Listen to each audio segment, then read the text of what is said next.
के हो त depression अनि how does it take a young guy's life यो बुझ्न important छ. Right now the question I want to ask is, was this preventable? If so, how? Physical health पनि 100% हुनुपर्छ, mental health पनि 100% हुनुपर्छ. If someone is in need of mental health services, what can we do for them?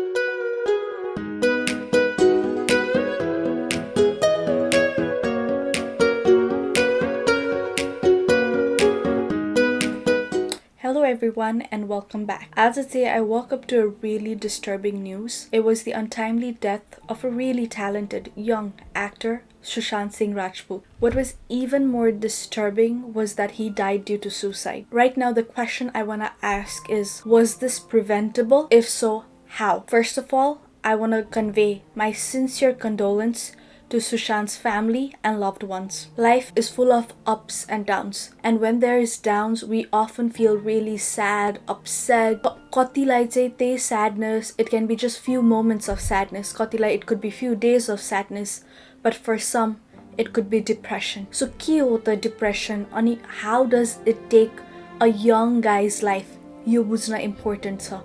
Sushant Singh Rajput is just one case. We have lost countless talented actors, professionals, students, loved ones due to suicide and depression. Depression is a mental illness. जसरी हामीलाई पेट दुख्छ, टाउको दुख्छ, हाम्रो माइन्डको एउटा disease हो. It is the persistent feeling of sadness and loss of interest. People who are suffering from depression cannot function like normal people. People who are suffering from depression have trouble doing day-to-day activities like other normal people. So depression bhako signs or symptoms ke ho ta?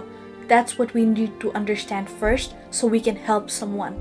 First obvious sign is when a person is in depression, they're not themselves. There's a person who's really happy, jolly, eats a lot, sleeps in time, अनि अचानक ऊ change भएर सुती मात्र राख्ने 24 घण्टा, सुत्दै नसुत्ने, loss of apatite हुने, केही पनि नखाइदिने, जहिले पनि थाकेको हुने, slurred speech हुने, always talking about guilt, worthlessness, having thoughts that are really harmful. यो चाहिँ सबै साइन्स हो डिप्रेसनको. यस्तो साइन्स बुझ्न किन इम्पोर्टेन्ट छ भन्दाखेरि सुशान्त सिंह राजपूतले जुन 3rd मा आफ्नो इन्स्टाग्राम ह्यान्डलमा आफ्नो मम्मीको पिक्चर राखेर fleeting life negotiating between two भनेर लेखेको थियो. त्यो चाहिँ what we can infer now is life गइ नै रहेछ, म के गरौँ, लाइफ चुज गरौँ कि डेथ चुज गरौँ भनेर म सोचिरहेको छु भनेर अहिले बुझ्न सकिन्छ. अहिले it's really important we talk about mental health, especially in South Asian countries like Nepal, because mental health एकदमै पछाडी छ. एउटा holistic health भनेको includes physical health as well as mental health. अहिले हामी physical health, dentist, eye doctor, stomach, kidney सबैमा we're focusing 98% and mental health चाहिँ 2%. Physical health पनि 100% हुनुपर्छ, mental health पनि 100% हुनुपर्छ. So म यहाँ US मा university पढिराख्दा I knew I had a counselor on campus. So मलाई जे भए पनि I can go to counselor भन्ने एउटा कुरा चाहिँ थाहा थियो. But मलाई पनि त्यही stigma थियो. I don't need a counselor, मलाई के नै भएको छ र, am I just overthinking? यो त I can just snap out of it.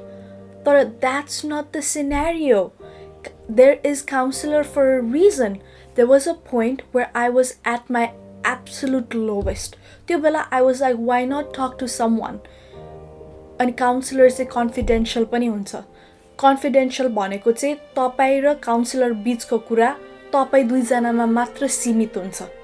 So मैले गएर counselorसँग कुरा गरे, मलाई यस्तो भइरहेछ, these are the thoughts that are coming to me. मेरो यस्तो लो फिल हुन्छ कि मलाई भन्नु, मैले जब काउन्सिलरलाई भने नि I felt like there was a tight knot that the counselor opened. त्यसपछि मलाई यस्तो फ्री फिल भयो कि and I was like, why didn't I do this before?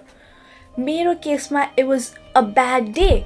तर मेरो साथीहरू, there are so many people I know who are going through clinical depression. उनीहरूको लागि त it's been life changing having a counselor.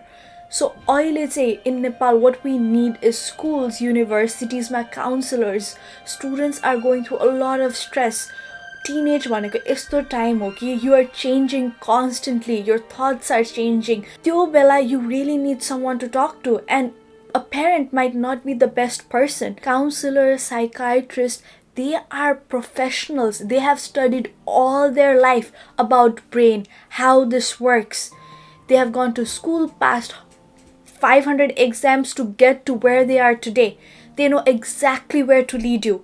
त्यसैले counsellor एकदमै important छ. जसरी हामी डेन्टिस्टकोमा जान्छौँ त्यसरी नै हामी काउन्सलरकोमा पनि जान सक्छौँ. त्यस्तो हामीले एउटा कल्चर बिल्ड गर्नुपर्छ. I want you to understand that counseling is for everybody. And एउटा resource that I want to provide you today is मेरो एउटा साथी was in serious clinical depression. He overcame that. Ule counseling, medication, sabai garera. Today he's a software engineer at Apple, and he has launched this platform called Pahilo Kadam. Pahilo Kadamma, there's good number of psychiatrists and counselors. So if you have a question that you want to ask the counselor anonymously, तपाईको नाम ठेगाना केही दिनु छैन, तर you want to ask a professional, यस्तो गरे के होला, यस्तो भए के होला, यस्तो भइराछ मलाई, you can definitely use Pahilo Kadam. अनि तपाईलाई directly नै कोही counselorसँग connect गर्नु छ भने पनि this platform does provide that. मैले यो भिडियोको डिस्क्रिप्सनमा यसको लिंक हाल्नेवाला छु. त्यो मात्र नभएर नेपालमा पनि there is a lot of counselors, psychiatric help, hospitals. It's just that we don't promote it enough. So it's high time we break this stigma. Mental health को लागि help लिने मान्छे पागल हैन. They are not pagal, they are not baula, they are just an individual who are seeking a health service. तपाईको पेट दुखेर तपाई डाक्टरकोमा गए जस्तै कसैको दिमागमा प्रब्लम भएर उ डाक्टरकोमा गयो. दिमाग पनि बडीकै एउटा पार्ट हो भन्ने कुरा हामीले एक्सेप्ट गर्न इम्पोर्टेन्ट छ. यहाँ युनिभर्सिटीमा हुँदा म रेजिडेन्ट असिस्टेन्ट थिएँ. मेरो रेस्पोन्सिबिलिटी चाहिँ 14 देखि 40 जना स्टुडेन्टहरुको I used to take care. त्यसको लागि I received a suicide prevention training from professional counselors, and I want to share one एकदम important thing that we all can do. हामी कति जना यो video हेरिराख्ने, we are not psychiatrists. We are just normal people, but we really care about our friends and family. So what can we do for them? If someone is in need of mental health services, what can we do for them? So 3 steps that anyone can use. Please follow it. So the first one is ask. Sodnus. When you see a person that's acting different, sketchy, you can go to them and talk to them. Hey, I really care about you. तिमी त जहिले पनि हाँस्ने मान्छे, किन I see you're acting differently. के भयो भनेर ask गर्न एकदम important छ. कति रिसर्चले पनि देखाउँछ just by talking, expressing, suicide को rate कम भएको. कति रिसर्चले पनि देखाउँछ just by talking, expressing, suicide can be decreased भनेर. And if that person gives a signal like म आफुलाई harm गरिरहेको छु, I don't want to live life, you gotta ask the important questions. What are these questions? And these questions are you thinking about killing yourself? Are you considering suicide? These questions are really difficult. I completely understand. But these are the questions to ask. यो एकदम एउटा sensitive issue हो, and we have no time to waste. यो question सोधेर उले suicide गर्छ भन्ने myth पनि छ, which is completely false. When you ask that question, second step is to listen. के भन्छ त्यो मान्छेले? मलाई यो कुराले एकदमै गाह्रो भइराछ. हैन मलाई हेल्प मात्र चाहिएको हो, कि हैन म त सुसाइड गर्ने सोचेकै छु, हैन मेरो लाइफै वर्थलेस छ भनेर उले भनेको कुरा सुन्दिनुस्. Validate their feelings. Listen actively. Empathy goes a long way. Just you listening to them is a very instrumental step that shows you care. And the third step is called refer. Refer भनेको चाहिँ no matter how much we think we can help someone नि, there's always professional counselor that's needed. Okay? So त्यो मान्छेलाई you gotta refer them to a professional counselor. Professional counselors know exactly what to do. त्यो मान्छेलाई त्यो professional काउन्सलरसँग connect गराइदिनु एकदमै important छ. So whenever you see a person who is in need of mental health services, 3 step है. Ask, listen and refer. यति गर्दिनु नै एकदम इन्स्ट्रुमेन्टल छ. And some of you who are watching me, if you're in a dark place, I wanna tell you something. म सोध्छु तपाईहरुलाई what's really important in life? And your answers can be family, money, career, status. तर यो सबै भन्दा पनि एउटा कुरा अझै important छ, and that's you. यो सबै कुरा is in existence because you are here. तपाईं बिचमा हो and everything else, तपाईको family is surrounding you, your school is surrounding you, your career is surrounding you. You are the center point.